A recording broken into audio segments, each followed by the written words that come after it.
Nous allons étudier les transformations d'énergie dans une lampe à manivelle. C'est la version collège que je vous propose. Toutes les explications sur la construction d'un diagramme d'énergie sont données dans cette vidéo. Et les lampes à manivelle, il y en a beaucoup de sortes. Nous allons étudier celle-ci en premier.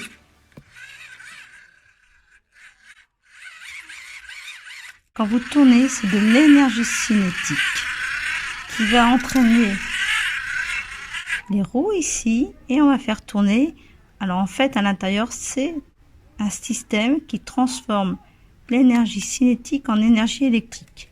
Alors, ça peut être un alternateur, c'est-à-dire que c'est un aimant qui tourne devant une bobine. Ça peut être une dynamo. Là, si on regarde à l'intérieur, c'est en fait des bobines qui tournent et qui tournent certainement devant un aimant. Alors, on va pouvoir aller voir à l'intérieur puisque cette lampe à manivelle, comme vous le voyez, ne fonctionne pas. En fait, quand on tourne, la roue dentée n'est pas en nez. Alors, je viens de la démonter.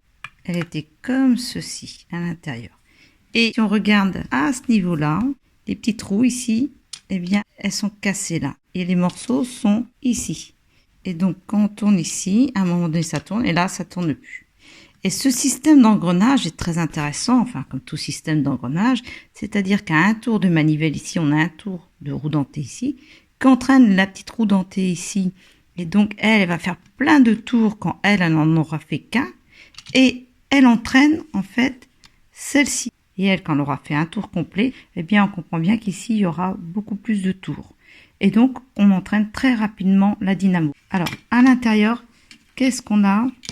On a la petite bobine que vous voyez qui tourne. Regardez bien, là on la voit très très bien, la bobine.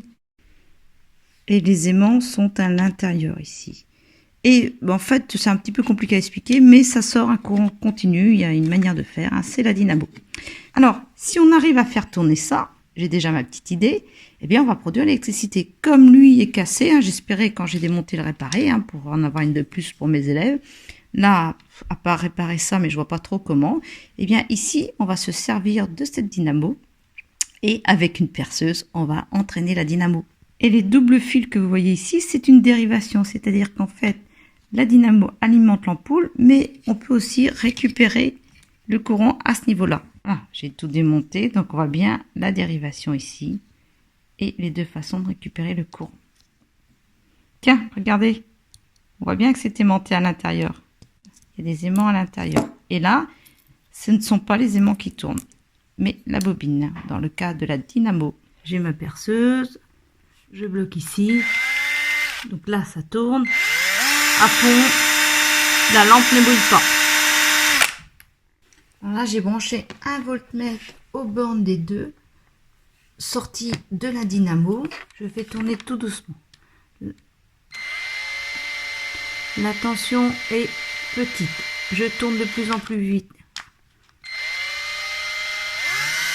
Regardez, la tension augmente. Et donc, je n'ai que 0,17 volts arrondi. Et donc, c'est pas suffisant pour faire fonctionner cette petite lampe. Ça veut dire que notre système d'engrenage fait tourner ça beaucoup plus rapidement que moi avec ma perceuse. Donc, vous voyez l'intérêt des systèmes d'engrenage. C'est vraiment évident ici. Et on va le vérifier en mesurant la tension. En fait, une dynamo délivre un courant continu. Donc la tension doit être constante quand je tourne à une certaine vitesse. Et vous voyez bien ici que la tension est plus élevée. C'est mon système d'engrenage qui fait tourner plus vite. Et je ne tourne pas à fond. Donc vous avez vu, selon le sens de rotation, soit la tension est positive, soit elle est négative. Alors là, on va vérifier avec un oscilloscope qui montre la variation de tension en fonction du temps. Donc verticalement, c'est la tension. Horizontalement, c'est le temps. Et si la tension est constante, quand je tourne à une certaine vitesse, on devra avoir une droite horizontale à une certaine hauteur. Donc, c'est ce qu'on voit ici. Vous voyez que la tension reste constante, soit en positif, soit en négatif. Hein. Les zéros et les milieux. Et si c'est un alternateur, là, je vous en ai mis un ici, eh bien, on aurait cette fois-ci une tension variable, même une tension alternative, qui alterne. Le courant change de sens. Alors tout ça c'est expliqué dans la vidéo ici pour les diagrammes d'énergie et sinon aussi vous aurez une vidéo sur le fonctionnement de l'alternateur. En sortie on a de l'énergie électrique qui alimente une petite ampoule. Donc en fait on a une chaîne énergétique. Il y a cet élément qui convertit l'énergie cinétique en énergie électrique et l'ampoule qui reçoit de l'énergie électrique et qui la transforme en énergie lumineuse. Alors il y a des pertes. Là il y a des pertes thermiques puisqu'il y a un courant qui circule. En fait, il y a une perte d'énergie thermique. Et aussi au niveau de l'ampoule, on sait très bien que quand on touche une ampoule, elle est chaude. Donc non seulement l'ampoule a transformé l'énergie électrique en énergie lumineuse, mais aussi en énergie thermique. Et là, ce sont des pertes puisqu'on ne l'utilise pas. Donc une autre, c'est le même système. Hop, vous connaissez ça.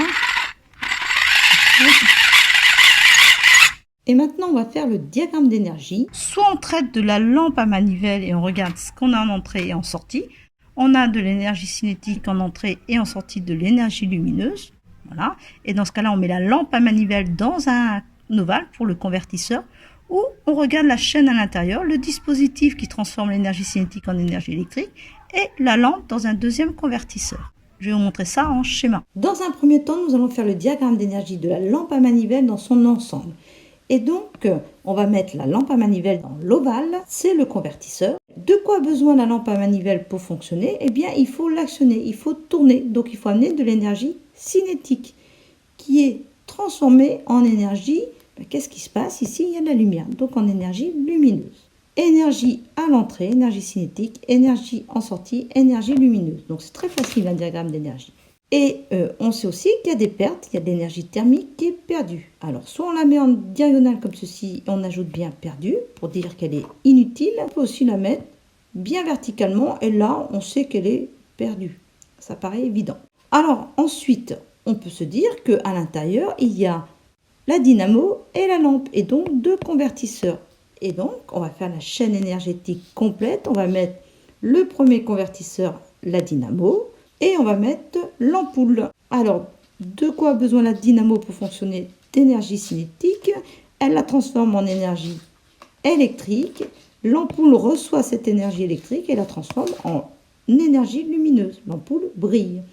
On a de l'énergie thermique qui est perdue au niveau de la dynamo et au niveau de l'ampoule. Alors là, on pourrait aussi rajouter des rectangles ici et ici pour dire que cette énergie thermique est cédée à l'environnement, où on dit transférée. De même, l'énergie lumineuse est cédée à l'environnement. Alors en voici une autre, je ne l'ai pas démontée, je ne sais pas comment elle fonctionne à l'intérieur, mais ce que je sais, c'est de l'énergie cinétique qui permet de faire de l'énergie lumineuse. Et en plus, il y a la possibilité de stocker cette énergie pour la restituer quand on a envie. Voilà. Maintenant, je vais vous en montrer une autre qui fonctionne différemment. Ce n'est pas une lampe à manivelle, mais vous allez voir, le principe est intéressant. Regardez, c'est un système de cran comme ça qui va entraîner les roues dentées, tout l'engrenage. Et ensuite, alors attention, là, ça va pas être une dynamo. En fait, si on regarde de près, on voit que la bobine ne tourne pas. Et donc, c'est un alternateur. Vous allez voir, je vais démonter la lampe pour vous le montrer. Donc là, vous voyez le système de roues dentées. Donc, on va l'enlever, on va aller voir à l'intérieur.